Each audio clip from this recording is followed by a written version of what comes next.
if I traded it all, if I Well, welcome back, everyone. Well, it's a holiday weekend, you guys, and a lot of things can happen. So that's why I have my next guest on with me. I have with me Jared Allen, and he's with Jared Allen, attorney of law. Yep. And welcome to the show. You have to tell everybody a little bit about yourself. I do want to say hi to everybody out there that's watching us on Facebook. We're live. And, you know, here's what I want to do is I want to say to everybody, when you're listening to this, maybe it's you. Maybe it's someone that you know that's gotten in trouble over the weekend. Please put this number that we're going to be saying out in your phone, because you never know when you might need something. Jared, welcome to the show. Tell everybody a little bit about yourself and what you do. So I'm Jared Allen. I work at the law office of Jared Allen, my private practice, and I do criminal defense work, primarily DUI and domestic violence defense, but any and all criminal work, misdemeanor, felony, drugs, theft, sex crimes, anything from the least serious to the most serious offense. Well, what I know is that because we live in a no-tolerance state, that really anything can happen to anybody at any time, Absolutely. right? And so we have a lot, because it's a holiday weekend, we have a lot of people that are going to be going out on their boats. We're going to talk a little bit about what they can happen if they do that. Things that you just may not realize. Now, your firm is located where? I am at 15th Street and Bethany Home Road, so right off the 51 in Bethany Home. Now, do you offer free consultations with people? I do. I typically do a free 30-minute consultation so that people can get a sense of what they might need in a representation. Right. Now, you can help anyone from anywhere, you said. Correct. Yeah. Okay. I work primarily in the Valley, but I've taken cases in Tucson, Northern Arizona, all over the state. Okay, so here's what we're going to talk about right now. Because it is a holiday weekend, but I just want to ask you off the cuff right now, what's the first thing that you would say as an advice for people out there? Obviously, Uber. Sure. Lyft, Uber. First and foremost, alternative modes of transportation are best. But the problem is, I'm fine. That's right. People think that they're not above the legal limit, or that they can operate a vehicle, maybe having more to drink than someone else does. But the bottom line is, you're right. Arizona's a no tolerance, very tough state on DUI, so the limit's the limit, and that's 0.08, which is honestly not a lot of alcohol in your blood. So I think that the first thing you need to think about is just if you're going to be drinking this weekend, how are you going to get around? How are you going to get home? Who are the people that are going to be with you? Are you the primary source of transportation for anybody else that's going to be drinking? Because you want to have options. Also, you could be at home. You could just be at home drinking, and then you get in a little tiff. And that becomes what is it? A family domestic violence. Right. Yeah. I can't tell you how many cases start with a dispute at home. Somebody's been drinking, and then they diffuse that situation, which is the right thing to do. Typically, they jump in a car and somebody calls the police, and now you're not only dealing with a domestic violence situation, but a DUI on top of it. That happens a lot. And it can be very serious. So how did you become an attorney like this? Sure. Criminal defense. After law school, I took a job as a prosecutor here in Maricopa County, working for the county attorney's office, and I got some great experience there, got to do a lot of trial work. But I saw a need for better criminal defense, primarily from a customer service standpoint. People need to understand, why they're paying you, what their potential consequences are, but also how you can help them. And I saw a lot of defense attorneys out in the world that had the knowledge but didn't have the service aspect, and I really thought that I could help people with both of those things. Well, here's the thing. You need to put the phone number in your phone. Again, maybe it's you or someone that you know. The number is 602-456-1982. You can check him out on his website. It is JSAZlaw.com, and they do free consultations. My thing is that there's so many people out there that maybe you're right now thinking, okay, something might have happened to somebody that that wasn't this weekend. That it might. You can still call them. You can do it. Do you do second opinions for people? For sure. I find just like a second opinion is a great way to describe it, because much like when you're looking for a doctor or getting an opinion about a medical situation, you want to get a combination of opinions and decide who you're most comfortable with. And I tell people all the time, whether I'm the second opinion or whether they want to get one after they've met with me, people should go with someone that they're really comfortable with and that they feel is going to do the best job for them. And so I'm absolutely glad to talk to people who have already spoken to attorneys or who even have already hired an attorney. You have the right as the client to determine your representation's route, and you can always make changes in that representation if you're not happy. So the number to call is 602-456-1982, and he can help anyone in anywhere, and he does free consultations too. So let's talk about this. So let's say somebody does get pulled over for a DUI. Sure. What should they do? First and foremost, they should shut their mouths. I can't. Which no one does, especially if you've had a couple of drinks. This is the truth. No, the biggest mistake you can make is trying to explain yourself or answer questions, especially, obviously, like you said, if you are under the influence, you're not making the best judgments anyway, so answering questions isn't going to help you or improve your situation. The first thing you should do is tell the officer that you'd feel more comfortable speaking with an attorney before you speak to him. And most officers are going to respect, that right as long as you present it in a respectful manner. So. Right. Now, let's say you do that. Sure. Can you be actually sitting there in your car and the officer has pulled you over? Sure. You're inside still. You haven't gotten out. Can you say, hold on, I want to make a call to my attorney? Can you do that?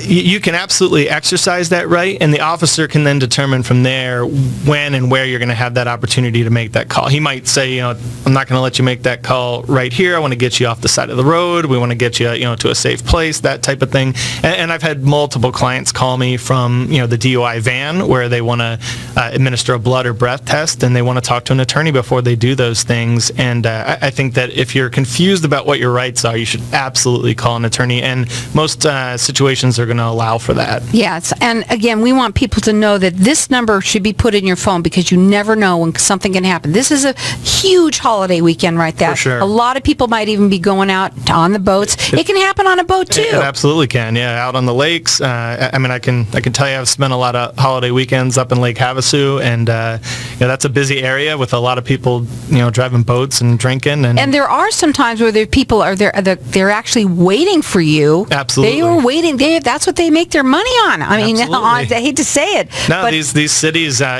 profit primarily, from fines and fees associated with all of these types of offenses. I can tell you if you're out having a good time in Scottsdale this weekend or any weekend, you should be Ubering or Lyfting because the officers are, more or less just picking off people pulling out of bars on a nightly basis, and a lot of these people live really close to home, and still drive into Old Town and do their drinking on the weekend. It's just not a good decision. And I'm going to also say something else, too, that a lot of people are going to be partying, and let's say you get in the car and you're driving, and you've got your younger child that's younger than, 18 or something? Yep.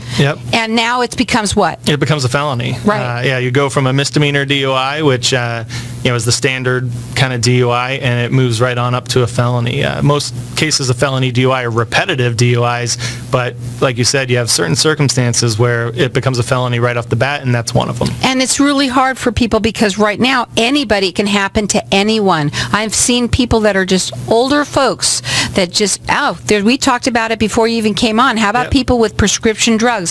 How about the CBD, if it, there's, or whatever it is Sure. that has...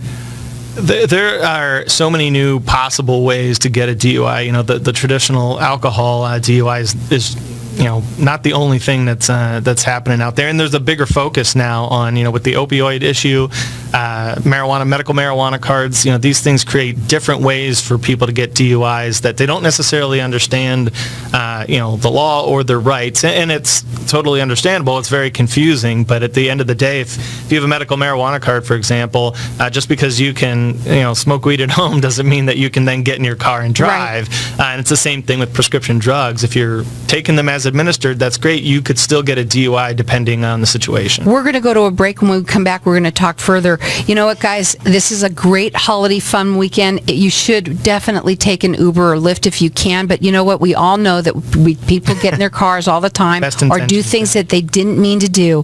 The number to call is 602-456-1982. His website is jsazlaw.com. He does free consultations. Again, write the number down. You never know. 602-456-1982. We're going to go to a break, and when we come back, we're going to talk further about what you should do, just in case. If I gave it all away. So welcome back, everyone. We are talking with Jared Allen, and he is the attorney of Jared Allen Law. And I've been talking about your website, and I love your website because you have a part of it that literally talks almost every situation that has things that people should know about. Sure. And questions that are frequently asked, but they're much further than any other questions I've ever even asked on my show, and I love that.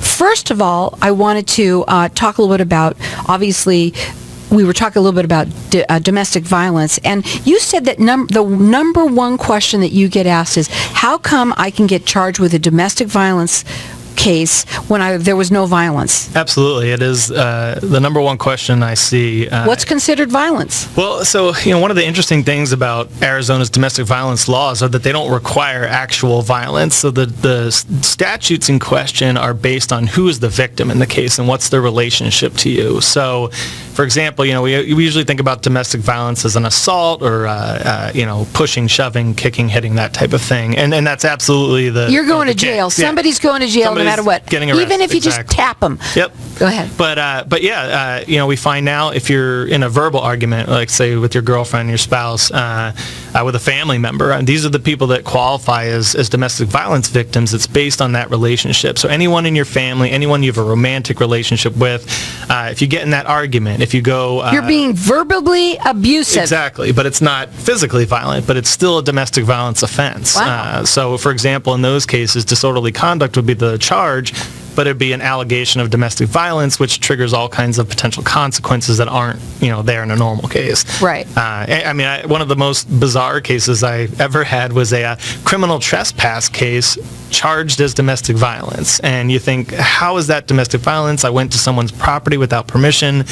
They weren't even there, but it's because that victim in the case of the trespass had a romantic relationship with the individual, and that is enough to trigger the statute. So you're treated from a penalty standpoint just like someone that, punched or hit someone. So it's a unique law that a lot of people just don't really understand, and it puts you in a situation potentially, if you break it, to suffer some serious consequences. Well, any of these things, I love talking about this on the air because I think anybody can have something happen, and look at how easy that happened, and the guy just trespassed, Exactly. really, and even that's silly as far as I'm concerned. But but. Now it's on his record, or if he didn't, I don't know if he... the point is getting someone like you that's going to get it off. Exactly, and I will tell you, in that case, we fought quite hard over several months. This is what we call the lowest level of misdemeanor in Arizona is a Class 3 misdemeanor. There's 1, 2, and 3. 1's the highest. This was a Class 3 misdemeanor, so yes, in the grand scheme of things, not the most egregious offense. But as you said, having something on your record, it can affect your employment. It can affect your, Costly. It can affect your ability to take care of your children, whatever it may be, and it absolutely is serious. And because of that, we fought very hard in that case because it did feel like it was ridiculous, and that it was a case where the state was going for a more serious penalty than was required. And we fought and won that case because of a variety of factors, but ultimately because our client did not want to face those consequences. So. Well, okay. So it is a holiday weekend. We know that people are going to be drinking. We know people are going to get in arguments. And my gosh, you can even, do something as simple as being verbally abusive to somebody, and it can happen. Absolutely. So write the number down. It's 602-456-1982. The website is JSAZlaw.com. He does free consultations, and I love your website because some of the things that I'm looking at here, I can't wait to ask one of them, which was, what are some of the common mistakes that people make after they're arrested? I think first and foremost, it's trying to explain yourself, trying to talk to law enforcement or whoever may be conducting the interview without having talked to an attorney or asking for an attorney. What are some of the things that they have to do? Let's say they've been booked. Sure. Let's say, and they got out. They've been bailed out. And now they're home. Okay. There are other things that they need to do. What are the things that they should do? Sure. again, the great place to start is by calling an attorney, calling someone like myself and asking, what do we have to do to prepare for the upcoming, court case, or even in a lot of cases, you can be arrested and you're still in what we call a pre-charging phase, where the state, the prosecutor's office, hasn't actually charged you with anything. You've been arrested, you've been released, you bailed out, whatever it may be, and it's a good opportunity to talk with an attorney about seeing if those charges can be defeated before they're actually charged, or if some type of resolution can be reached before charges are actually filed. So the way I get that is it's imperative to call immediately. It really is. Because that's going to say, it's all about timing. We said that. We were talking about that earlier, that timing is of the essence. It absolutely is. You have to think of a criminal case as a clock counting down. Once an arrest has been made, a charge has been filed, there are timelines that the state has to comply with, and your defense can be better with an attorney earlier in the process. I definitely can't stress that enough. So again, write the number down or put it in the phone under attorney. You're not going to remember the name, so put it under attorney. So it is 602-456-1982. It's jsazlaw.com, and he can help anyone in the state. So, just if you have anything happen to you or someone that you know, and that's what I love about this kind of thing. This is the show that is the information out there. Yep. And you never know when something's going to happen. Absolutely never know. You really don't. And to your point about, it does not have to be something that happens to you directly for you to be useful to a friend or loved one. I can't tell you how many people call me and tell me, so-and-so gave me your number. It's usually how most of my conversations start. It's not that you are necessarily the person in need, but if you can be a resource to a friend or family member, then that's a big help, because I find that referrals are they're much more strong when you're trusting the person that's making the referral, right? What happens within the first 24 hours?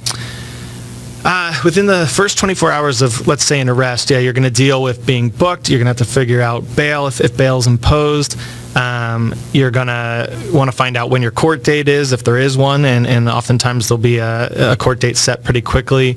And all within that time period, you're going to want to align yourself with an attorney that can help navigate you through that process. You got to tell your story. You do. What do you feel about people taping? When the cop is now arresting you, what do you think about that? I think it cuts both ways. I think that in a lot of my cases, that's been a very helpful piece of evidence. I just recently won a trial where my client did tape the interaction between him and the alleged victim, and it proved very much that what he was accused of was not what happened. Mm-hmm. So that's powerful evidence. Now, I also tell clients a lot, when officers now are using the camera, they have their own cameras. Recording. Sure. Then if you're going to be untruthful about what happened, it can hurt you double, because when they show that camera footage and it clearly shows that you're not telling the truth, you've compounded the problem. So it's always best to talk to an attorney about these things and review, the footage and what we call the discovery, the police reports, the photos, things like that with your attorney, so you know what you're up against. Well, let me tell you something. Yeah, somebody could get arrested for a one-time offense, or sometimes a lot of times that it's happened to people.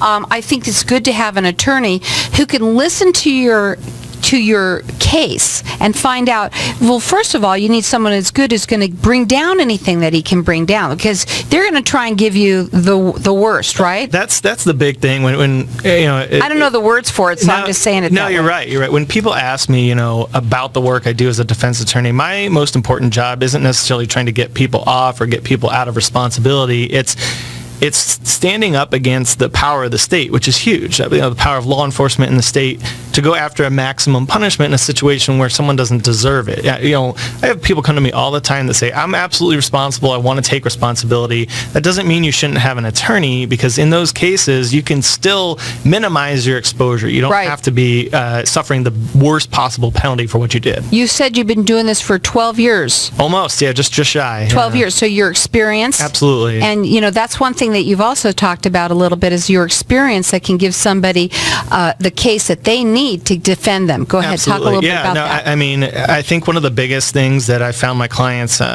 enjoy about the type of experience I had is that I prosecuted and I've done defense work, and almost, now I've done more defense work than prosecuting, but, at one point my career was pretty much 50-50 in terms of that experience, and I know what's happening on the other side there, and I know how best to get you the result you're looking for. And he can do it right away for you. That's That's what he's here for. Now, again, we want you all to have a great Memorial weekend. It's going to be fun, and a lot of people are going to be out on their boats. They're going to be doing stuff in Scottsdale. You're going to be even on the streets. You can even be on a bike.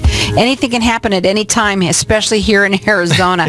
Yeah. Again, you want to write this number down and put it in your phone. That is 602-456-1982. His offices are right off of the 51 in Bethany Home Road. But he can help anyone from anywhere. He does free consultations. You can check him out on his website. It is jsazlaw.com. Or again, put the number in your phone. It's 602-456-1982. Have some fun out there, guys, and be safe. Absolutely. If I traded it all